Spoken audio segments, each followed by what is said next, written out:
இந்த வாரம் நாமினேஷன் லிஸ்ட்டில் பார்த்தீங்கன்னா கிட்டத்தட்ட 11 பேர் வந்திருக்காங்க. எல்லாருமே எதிர்பார்த்தவங்க தான். இதில் புதுசாக வர்றதுக்கு யாருமே கிடையாது. கண்டிப்பாக பார்வதி இல்லாமல் ஒரு நாமினேஷன் லிஸ்ட்டே இருக்காது. அந்த வகையில் இந்த வாரமும் நாமினேஷன் லிஸ்ட்டை லாஸ்ட்டாக பார்வதி நேமையும் பிக் பாஸ் சொல்கிறாரு. ஸோ ஒரு பக்கம் நாமினேஷன் ப்ராசஸ்னால், இன்னொரு பக்கம் இந்த வாரம் வீட்டு தலை யார் அப்படின்னு பார்க்கும்போது வினோத் அவர்கள் தான் இந்த வாரத்துடைய வீட்டு தலையாக மாறுறாரு. அவர் யாருடைய சப்போர்ட்டால் மாறுறாருன்னா, கம்ருதீனுடைய சப்போர்ட். நட்புனா என்னன்னு தெரியுமாடா அப்படின்னு சொல்கிற வகையில் தான் இவங்க 2 பேரோட இந்த காம்பினேஷன் இருக்குது. 2 பேருமே நல்ல ஒரு நட்பாகவும் இருக்காங்க. அந்த ஃபன் ஜோனாக இருக்கட்டும், கான்ட்ராவர்சியில் சிக்கினாலும் சரி, எல்லாத்துலேயுமே 2 பேரும் பேராக தான் மாட்டுறாங்க. அது இவங்களுடைய ஒரு ஃபன் ஃப்ரெண்டான ஒரு ஜோன் அப்படின்னே சொல்லலாம். இது வெளியே வந்தும் தொடரும் அப்படின்னு கூட எதிர்பார்க்கலாம். ஏன்னா இந்த சீசனை பொறுத்த வரைக்கும் ஃப்ரெண்ட்ஷிப்பில் இவங்க 2 பேர் தான் இடம் பிடிச்சிருக்காங்க. மற்றவங்க எல்லாரும் இந்த கேமுக்காக கூட்டணி போட்டு ஆடினாலும் இவங்க அப்படிலாம் இல்லை. அதே மாதிரி வின் பண்ணதுக்கப்புறம் வினோத் வின் பண்ணதுக்கப்புறம் ஓடி போய் ஹக் பண்ண விதமாக இருக்கட்டும், அவரை தூக்கிட்டு கொண்டாடுற விதமாக இருக்கட்டும், எல்லாமே கம்ருதீன் தான் பண்ணுறாரு. பார்க்கவே நல்லா இருக்குது. ஸோ கம்ருதீன் எப்போ பார்த்தாலும் கான்ட்ரவர்சியில் சிக்கினாலுமே இது போல் நல்ல விஷயங்களும் அவர் பண்ணுறாரு. அது மக்கள்கிட்ட போய் சேருதா இல்லையான்றது மிகப்பெரிய கேள்வி தான். ஏன்னா அவர் நம்ம எல்லாருமே மகாநதி சீரியலில் குமரன்னா ரொம்ப சைலண்ட் கேரக்டரில் பார்த்துட்டு இதுதான் அவருடைய ரியல் கேரக்டர் நினச்சிட்டோம். ஆனால் அது அவர் ரியல் கேரக்டர் கிடையாது. இப்போ பிக் பாஸ் வீட்டுக்குள்ளே இருக்கிறது தான் அவருடைய ரியல் கேரக்டர். ஸோ ரொம்பவே ஜாலியான டைப் தான் இவர். அண்ட் அது மட்டும் இல்லாமல் அரோரா, விஜய் பார்வதி இவங்க 2 பேருக்கும் நடுவில் இவர் தான் இருக்கார். அண்டு இந்த ஒரு பொசிஷனில் என்ன நடந்திருக்குன்னா, 2 பேருக்கும் இடையில் ஃபைட் வந்துடுச்சு. ஒரு நாள் பார்த்திங்கன்னா அரோரா கூட செம்மையாக சண்டை போட்டார் கம்ருதீன். அதை வச்சுலாம் கேள்விலாம் கேட்கப்பட்டது. இதை தொடர்ந்து இந்த வாரம் இப்போ விஜய் பார்வதி கூட சண்டை வந்திருக்கு. நான் அவ்வளோ சொல்லியும் நீ எனக்காக நிற்கலைல்ல, எப்படி அது மட்டும் உன்னால் முடியுது? அப்போ அந்த பக்கம் தான் நீ பேசுவேன்னா அங்கேயே இருந்துக்கோ அப்படின்ற மாதிரி சண்டை போட்டுட்டு அவரை உதறி விட்டுட்டுலாம் போகிறாங்க. அதாவது எப்படி இருக்குன்னா, கொஞ்ச நேரம் சண்டை, கொஞ்ச நேரம் ஜாலி. ஏன்னா நாங்கள் சண்டை போடாமல் இருந்தால் தானே எங்கள் பேரை நீங்கள் எல்லா இடத்துலையும் சொல்கிறீங்க. பிக் பாஸும் எங்கள் பேரை சொல்கிறாரு, நாங்கள் சண்டையும் போடுவோம் அப்படின்ட்டு. இது ஹவுஸ்மேட்ஸ்க்காகவும் பிக் பாஸ்க்காக தான் அந்த சண்டை போல் இருக்குது. ஏன்னா இப்படி சண்டை போட்டால் அப்படி சேர்ந்துக்கிறாங்க. அப்படி தான் நடந்துகிட்ருக்கு.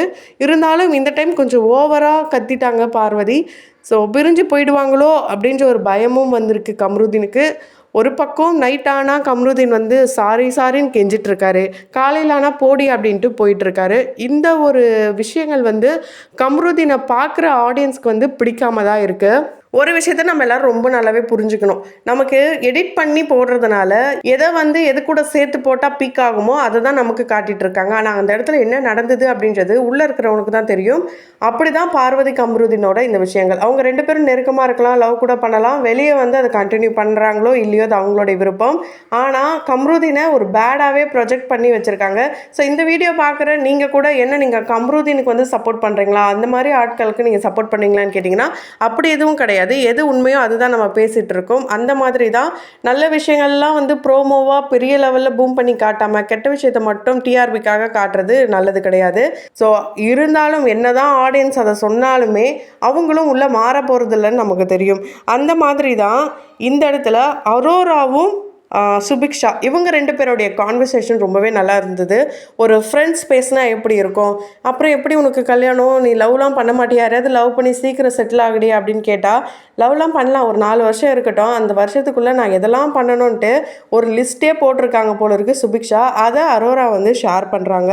தம்பிக்கு ஃபஸ்ட்டு மிஷின் வாங்கி கொடுக்கறது, வீடு கட்டுறது, மாமா பசங்களை படிக்க வைக்கிறது, அவங்களுக்கு வீடு கட்டுத்தரது, மீனவ கிராமத்துக்கே எல்லாருக்கும் படிப்போடைய முக்கியத்துவத்தை உணர்த்தி அந்த ஏரியாவே வெல் எஜுகேட்டடாக ஆக்கணும் அப்படின்றது தான் இவங்களுடைய மெயின் எய்மாக.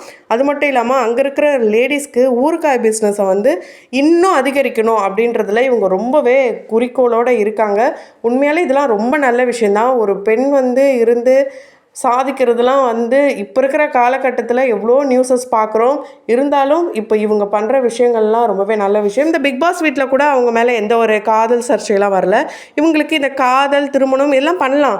அதுக்கு முன்னாடி இந்த கடமைகள்லாம் இருக்குது, அதெல்லாம் முடிக்கலாம். அதனால் எனக்கு பதவியும் வேணாம் காதலும் வேணாம்னு சொல்லியிருக்காங்க. ஏன் பதவி வேணாம்னு சொன்னாங்கன்னா, அது பிக் பாஸ் வீட்டில் கிடையாது, வெளியே. ஏன்னா பிக் பாஸ் வீட்டில் இருந்து சுபிக்ஷா செய்கிற விஷயங்களை பார்த்துட்டு ஊருக்குள்ளே பேனர்லாம் விற்பாங்களாம். ஸோ இதை இவங்க பிக் பாஸ் வீட்டுக்குள்ளே வரதுக்கு முன்னாடி அங்கேருந்து அவங்க சொன்னதுனால, இந்நேரம் உனக்கு பேனர் வச்சுருப்பாங்கடி, இதையே நீ பேஸ் பண்ணி நீ கவுன்சிலர் ஆகிடு, உங்கள் ஏரியாவுக்கு நீ நல்லது பண்ணலாம்ல அப்படின்னு சொல்லும்போது, பதவியில் வந்து தான் நான் வந்து நல்லது பண்ணணும்னு கிடையாது, நான் என்னால் முடிஞ்ச அளவுக்கு நான் நல்லது பண்ணுவேன். இப்பயும் என்னை மக்கள் பார்த்துட்டு தானே இருக்காங்க, அதனால் அவங்களுக்கு தெரியும் நான் யாருன்ட்டு.